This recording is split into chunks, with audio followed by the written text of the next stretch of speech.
In this second example of simplifying rational expressions, we have one that's a little more complex. And so our instructions are, first we want to simplify, and then again we want to identify if there's some scenario or some case where this expression will be undefined. And remember, that can only happen as if my denominator somehow becomes 0. Remember, I cannot divide by 0. It's considered to be undefined. So the first thing I need to do when I'm doing these is I need to factor the top and the bottom if at all possible. And notice both of these are quadratic equations, so I can factor. Both of them have a leading coefficient of 1. So I factor x squared minus 2x minus 3 into x and x for the x squared. And then I want to look at the negative 3. I want to find factors of negative 3 whose sum will give me my middle term or my middle coefficient, which is negative 2. And I know that the factors of negative 3, when I add them together, is negative 2 is going to be minus 3 plus 1. Notice if I multiply negative 3 times 1, that gives me a negative 3. And if I add negative 3 plus 1, that gives me a negative 2. So those are my factors on top.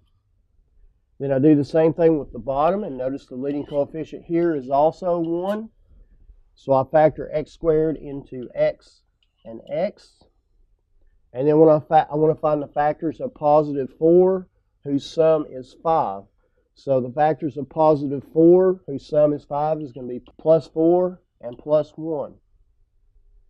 Now notice if I multiply 4 times 1, that gives me 4.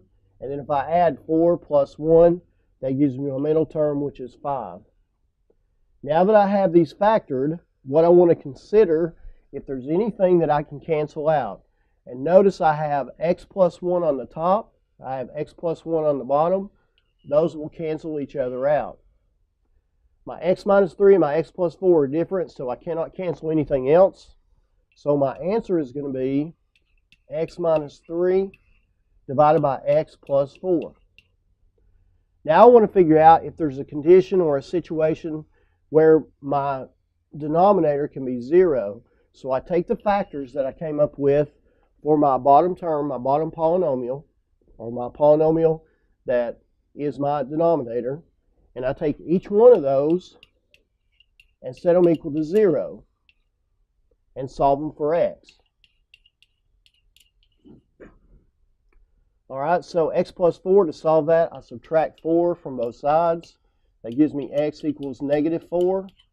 So if x is equal to negative 4, if I substituted that back in here to x squared plus 5x plus 4, that would end up making that 0 and making this thing undefined. So there's one place or case that would make that 0. The other one, subtract 1 here, subtract 1 here, x is equal to negative 1.